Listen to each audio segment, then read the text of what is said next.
Ohio State is rolling on the recruiting trail. A run of November flips has boosted the 2026 class and locked in talent at positions of need.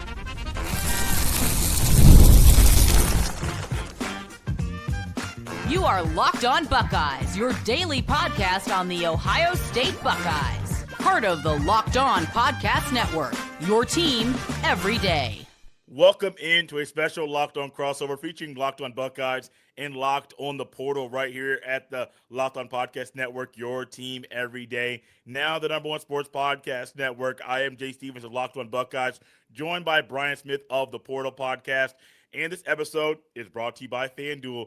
Right now, new customers can bet just $5. And if your bet wins, you'll get $300 in bonus bets to use across the app. Download the app today. During today's show, we will discuss if Ohio State will be able to land one more offensive tackle, as well as what numerous recent commitments add to the Buckeyes 26 cycle. But before we get there, Brian, I'm glad that we get this chance to kind of do a late cycle recap or get up to date with what's going on with Buckeyes recruiting, because you and I did a lot of shows this offseason about where Ohio State was at the end of July and thinking, will they be able to land some more big-time recruits? And then all of a sudden November happened.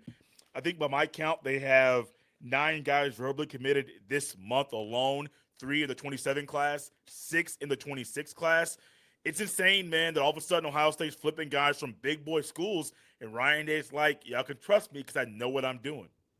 Yeah, it's like every time I scroll my social media feed, Ohio State has somebody that's predicted or they actually gained a commitment. And like you said, it's not just the senior class. I mean, like when they got Legend Bay, I'd kind of heard they were going to probably get him. They got Dre Quinn. I didn't know about that. He's one of my favorite players in the class. You know, they're trying to get Kevin Brown. I don't know if they'll get that done, but they haven't missed on any. So top 5 class, man. This has a chance to finish as top 5 class. And I don't know why the gas was hit like this. I'm not really sure with the NIL thing of today.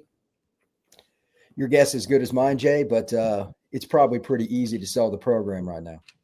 It is, and I think when you look at some of the programs that they're flipping players from, Clemson, will Dabo Swinney be there next year? I mean, I'm not like he's a good coach, but you got to wonder what's his time. Jeff Brom has been rumored to go to other jobs. That's for Nick Lotter. I don't know how to pronounce his last name. We're going to try to get it as we go. But Legend Bay flipped from Tennessee. You're getting guys that were committed to really big programs and really have a track record of success, have really good coaches. But Ohio State's coming in with every formula Ryan Day has put together is working, and these recruits love it. And it's fast. Like when Legend took the visit and all that, it just trended like it was a downhill snowball. Tennessee's got a lot of NIL. That one really caught my attention because he'd been committed a minute. And that offense would be awesome for him. For those that don't know, he's at North Forney High School, just east of Dallas. Plays quarterback in high school. And he can throw it a little bit, but he's like 5'10", and he is electric. He reminds me of none other than Malachi Toney from Miami, the slot that's probably their best offensive weapon, which is just so crazy, freshman at Miami. But they're very similar. Malachi last year in the state playoffs, their quarterback got hurt. He played quarterback, and they won state. So this kid's the same kind of deal. Little wildcat, throw it once in a while. They put him at receiver sometimes.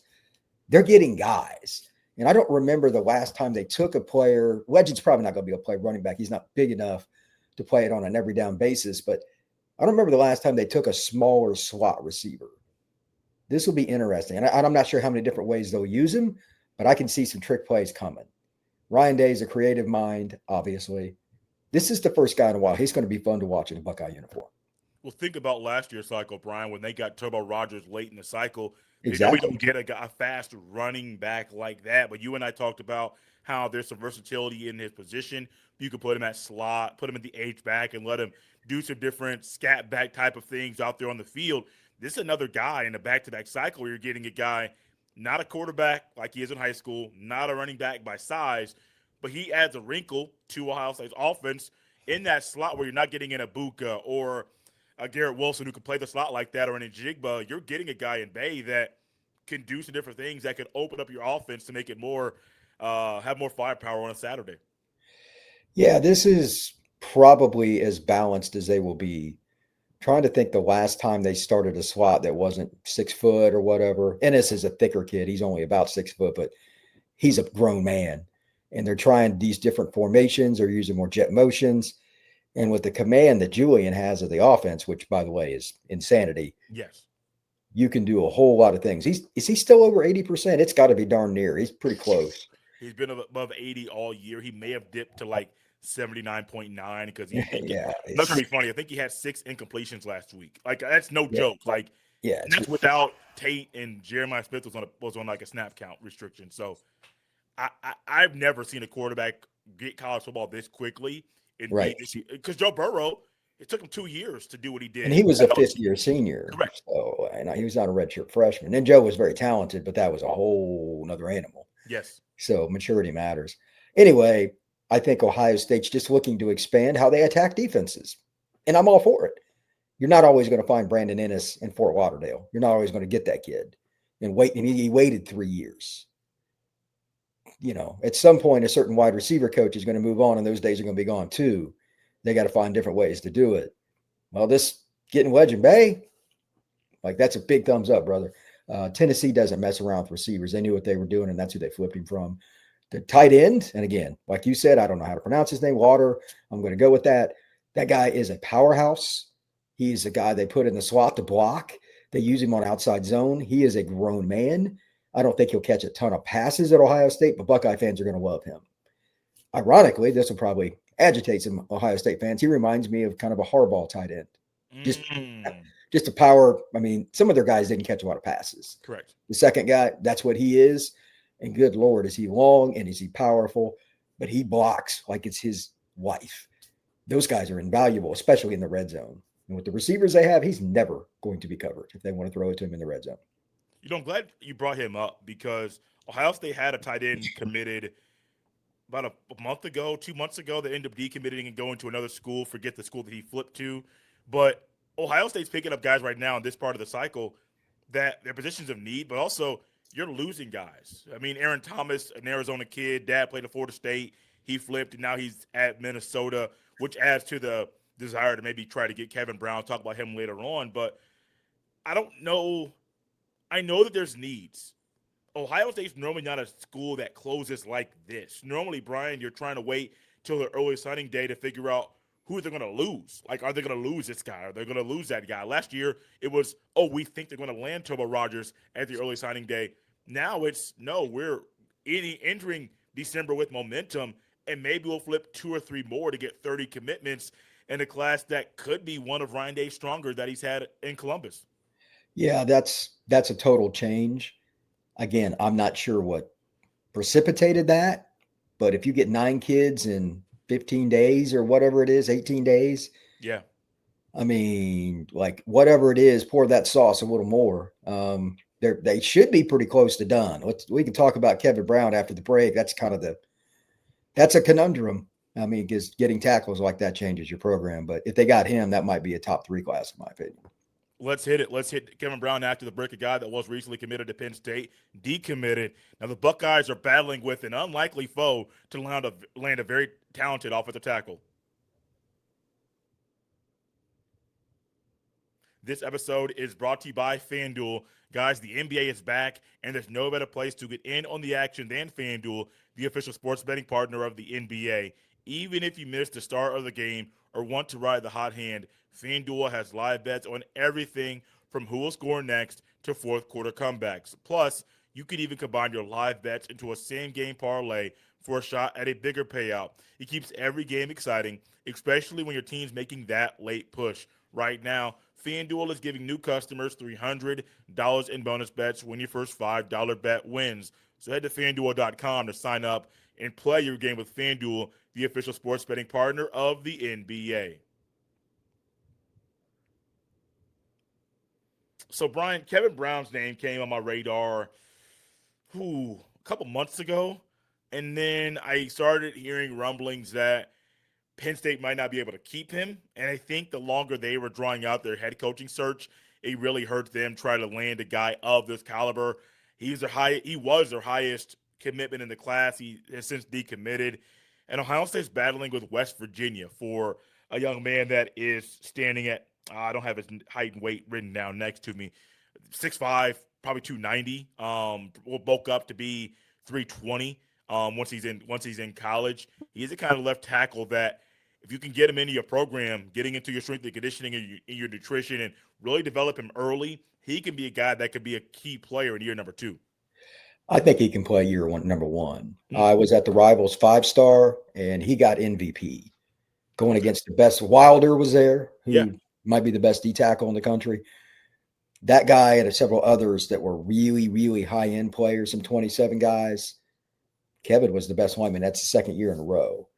And he is built like a bodybuilder. I don't know the whole cycle of everything that's going on. His dad played for the Mountaineers, if I remember right. Okay. So that's the connection. It's going to be hard to beat him, but he committed to Penn State originally, but he's from Harrisburg, which is like an hour from, Penn State. But that would be a very big pickup because for whatever reason, Ohio State, except for the in-state kids, has not done well with offensive tackles recently, which surprises me. The Sam Greer kid, isn't that his name? The other big offensive? Yeah. He was the other guy that I was super impressed with there at the 5-star. He might have been the second best tackle. Now, not everybody gets to see it. I got an invite in through them. Some of the 24/7 guys, none of them were there. But from 5 feet away, the eye does not lie. And he was dominant. So was Greer. They were really good. If you get those two, those are bookend tackles. And what's the only position you and I have talked about in the last year and a half, they probably weren't up to Ohio State snuff overall. Not saying everybody, but they didn't quite recruit. These guys are wherever they want to go. They are top 200 recruits on a bad day, and I think both of them are top 100 personally. So, yeah, Ohio State's trending in the right direction. Aside from the clear difference between the programs at Ohio State and West Virginia being on 2 different playing levels, it's clear that they're not the same. They're about 3 different levels apart. Yeah. What do you think Ryan Day can do to pull a kid away from his home? I think it's the playing time issue. Penn State was losing a lot of guys this year. No offense to West Virginia. They probably got a few guys he may not beat out right away, but he's going to play earlier there. And his dad, I'm sure, would love it if his kid – I get it. And with NIL today, I would imagine West Virginia would pay him as much, if not more, than Ohio State because he means more to them. That's just true because they ain't getting Kevin Brown any other year. You know what I mean? So those are the only reasons. I don't know what the consistency was with Kevin in regards to how they recruited him. No clue. I've only met him the one time at Rivals 5-star. Great guy. But at that point, he was locked in with Penn State, so nobody really talked to him. He was just ready to go to Penn State, and that was it. Everybody was done. We just watched him play, and that was it. But now, with everything, ironically, as we record this a couple hours ago, James Franklin just accepted the Virginia Tech job. Yeah. So it's how ironic is that, Jay? But kids pick coaches. They do not pick schools. I say that on your show and every other show I go on, and it's not going to be any different for Kevin. So what is the relationship with Kevin in Buckeye land? I have no clue. That'll determine the tail because I'm not trying to pick on West Virginia. Ohio State's the easier pick for long-term development, in my opinion. Rich Rod's system, he's put linemen in the NFL and all that, but you're just not going to win as much there. So it's got to be a comfort level thing if he picks West Virginia. And more power to him if he does, but they got a really good chance from what I'm told at West Virginia to get him. That's what I thought too. That's what I thought. What did you like about him when you saw him play? I couldn't believe how much he could bend. His legs, they were in shorts. It's the middle of summer. We were at the Indianapolis Colts facility. They let us use it. And it's hotter than bejesus. It's an indoor, but with no air conditioning. I couldn't believe it. What are we doing here? It's the NFL. Come on, guys. Yeah, don't get me started. And it was hot as all get out. And some guys cramp, et cetera, et cetera. Kevin was as good on the first rep as he was on the last and vice versa. It didn't make any difference. His pass pro was really good. Usually big guys like him. And trust me, if you saw him standing next to you, you would say from the shoulders down, he looks like he's 27 years old. But he's 17. So his legs in particular look like a guy that is on the Romanian Olympic team. You know what I mean? He's a power lifter. But he could really bend and pass pro. Most big guys like that suck at it. And that's why I think he's able to play as a West Virginia. There's no way he's not playing some next year. No way. Ohio State, it just depends on who moves where and how much familiarity he gets with the playbook and all that. But talent-wise, he'll be as talented as any player on the roster on the offensive line his first day there, just raw talent. And I know Ohio State's got some dudes, but it's just getting acclimated. He can play as a freshman at Ohio State. Let's go back to Legend Bay really quickly because Ohio State just had Lorenzo Styles return a kickoff return for a touchdown this past Saturday. the first one Ohio State's had in 15 years, Brian. Holy cow. Are you serious? First kickoff return for a touchdown in 15 years. Yep. How is that possible at Ohio State? We've been asking the same thing. We have been very confused about why. Holy moly. Even with Urban, not just even he's Urban. a special teams guy. Like Yeah. he loves special. Wow. That's really odd. Okay. Right. But with Legend Bay, I would almost assume that he would be a guy that would be a candidate similar to Turbo Rogers down the road, that those guys are so electric and fast and quick and have the vision that you would want from a returner that you would almost assume he would be a candidate to return kickoffs and punts for the Buckeyes, right? If he's not, something's gone terribly wrong. He's got great hands, and he's one of the twitchiest guys you're going to find. Like he makes guys in the Dallas area look bad. We're good. Him and Turbo Rogers are pretty much the same player in terms of their twitchiness, and that's a compliment. I know Turbo pretty well. I live pretty close to Montgomery, Alabama, where he's from. If you're in that stratosphere, we're good. And I'm guessing that Ohio State's looking at this like one of these two at least will hit. That's my guess. And maybe both do, but like they're trying to change it up a little bit, and special teams is part of it. Yeah. Maybe somebody's like, hey, can we ever return a kick? I wonder if they've talked about that. Because like, when's the last time they returned a punt for a score? Last year. Caleb Downs did it last year. Okay, well, that's not a shocker. He's one of the best high school players I've ever seen. He's maybe the smartest one I've ever talked to. But the kickoff thing is still just – I mean, that means somebody like Northwestern's returned a kickoff more recently than Ohio State. I'm just throwing that out there. I bet you it's true. 15 years? Yeah. Bro, that's a problem. But anyway, I think they're going to find a way to use both of them in different ways, maybe even Wildcat on the goal line, because both of them are that twitchy. Good. You could. Here's another weird stat for you. Speaking about it being 15 years since the kickoff return for Ohio State. Before Caleb Downs returned the punt return for a touchdown a year ago, it had been 10 years since the last one. It was 2014 for a punt return for a touchdown, and then Downs did it last year. That was 10 years in between those, and 15 years between the current and last kickoff returns for a touchdown. It doesn't make any sense. So basically, the rule here is if Ohio State returns a punt for a touchdown, they win the national title that year. That's interesting. Yeah. Okay. Yeah. So just check the stats. You'll know that. There you go. Well, I don't know. Under no circumstance should it be more than 2 or 3 years for Ohio State. I don't get that, especially with the skill guys they get at the slot and all that. I mean, even guys like Tate. I mean, he would be really good at it. He's not as fast, but he's so smart. I'm surprised. But Turbo and them, if you give them enough chances, that's a different kind of twitch, bro. I mean, seeing Turbo from 5 feet away when he's in a 7-on tournament or running routes on air, it's a joystick. And it's the same thing with Legend Bay. So I think that Ohio State's got that covered. Who are some players that Turbo reminds you of? Same thing. Malachi Tony, yeah, definitely in that vein. Trying to think who was most of Ohio State's slots have been a little bigger. The guy that I'm guessing that returned it in 2014 was the guy that played quarterback at Ohio State that moved to receiver. I can't remember his name, but he was Jalen Marshall. Okay. He was another guy that he played everything. Yeah. Same kind of deal. 5'11", 6 foot, super in that vein. But Legend is probably 5'9.5", 5'10", and Turbo, same kind of deal. They're not super tall guys, but you better catch them flush. Because if they get squared up with you, it's just not normal to tackle those kind of guys. Their God-given ability is way different. We got a few more players on our list before I hit Brian with a couple questions before we end up this crossover. It's Locked on Buckeyes and Locked on the Portal. This is a crossover on your Tuesday.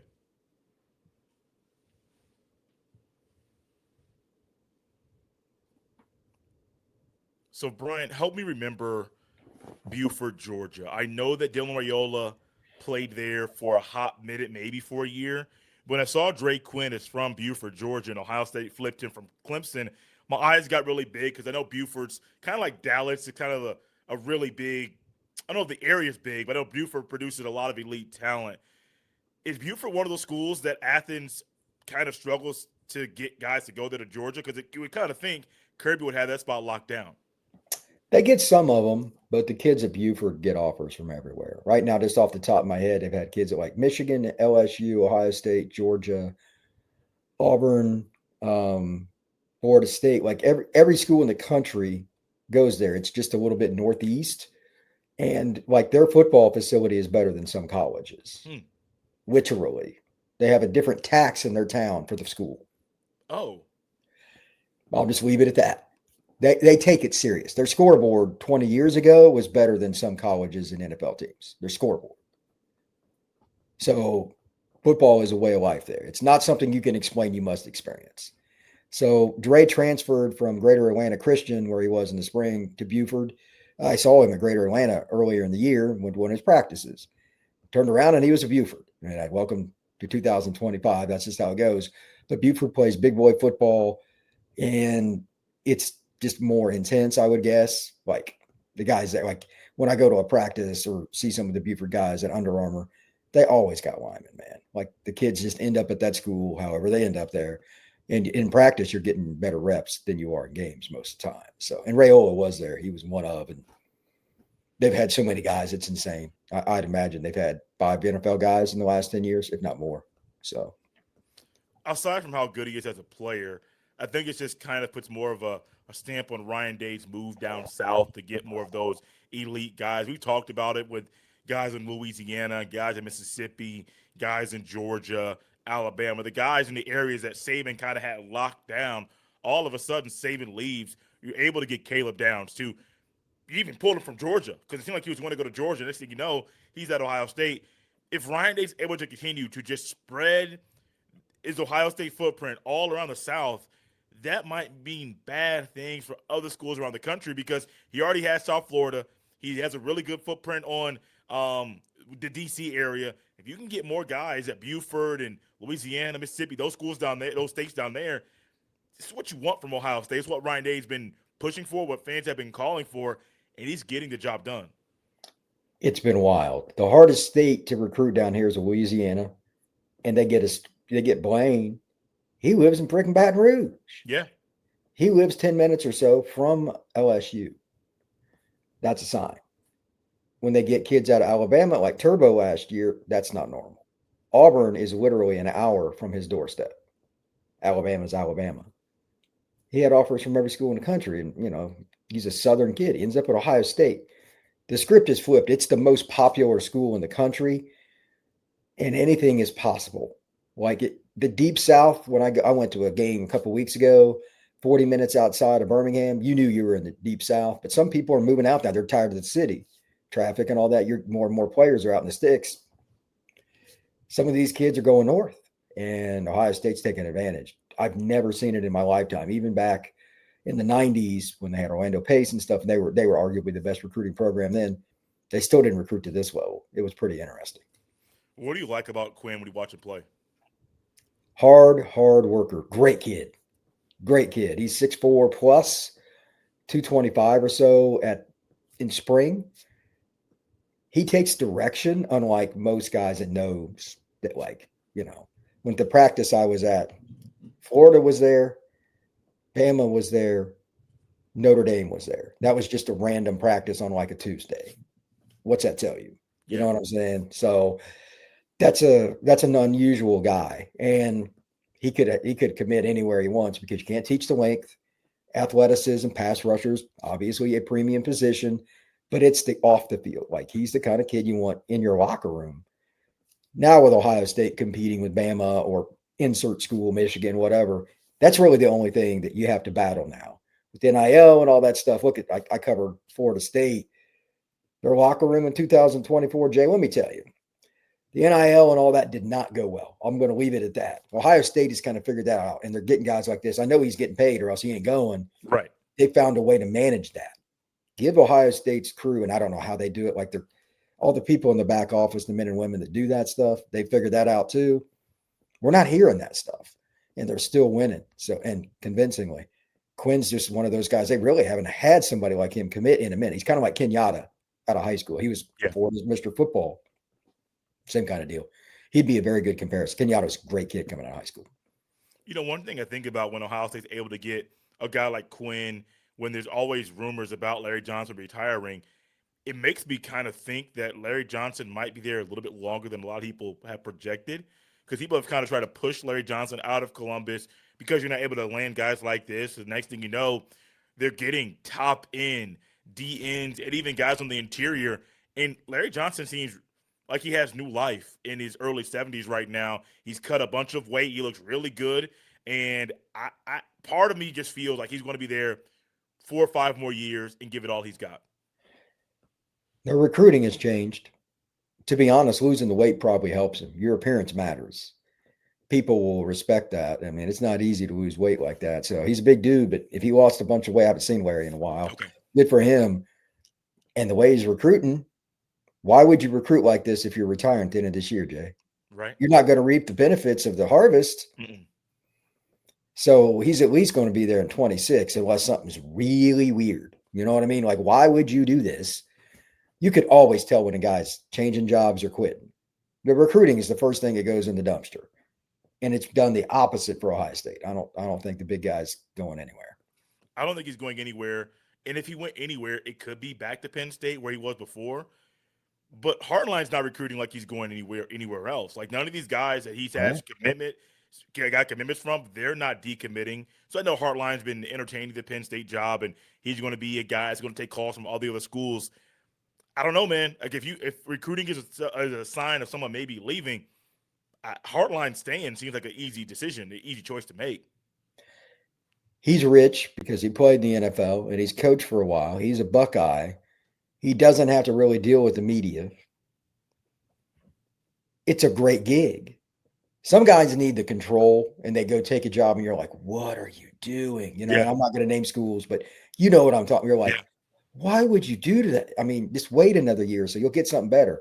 Brian hasn't done that. And good for him. I'm not saying I know Penn State is a possibility. If you can get the Penn State job, I would probably take that. I get that. Right. But outside of a tier one job, why would he leave? He's got everything he needs there, and he's got basically a roller coaster going 100 mile an hour with wide receiver recruiting. What could he possibly get elsewhere that he's not now, unless it's just ego. And I don't think I've only met him once or twice, and he didn't seem like that guy. Seemed pretty chill to me. So eventually he'll leave is my guess, because I don't think Ryan Day's going anywhere, but I think he's going to take a tier one job or he's going to stay in Buckeye land.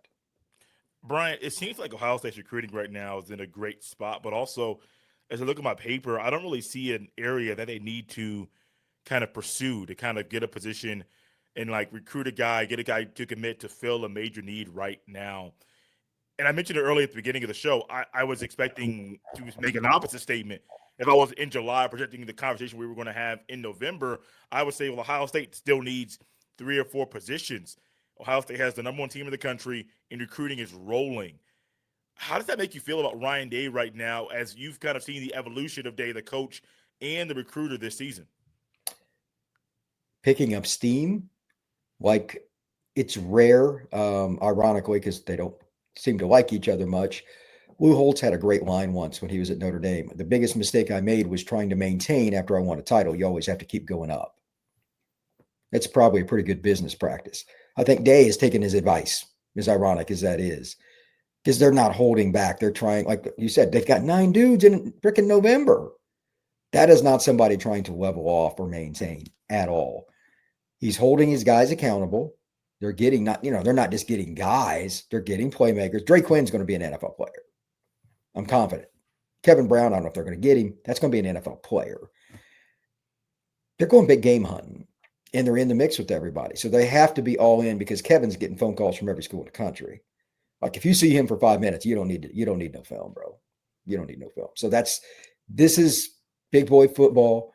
He loves it. Because, as you know, Ohio State fans are not very easy to deal with. No. And he's endured a lot. But right now, he seems to be pretty pleasantly happy.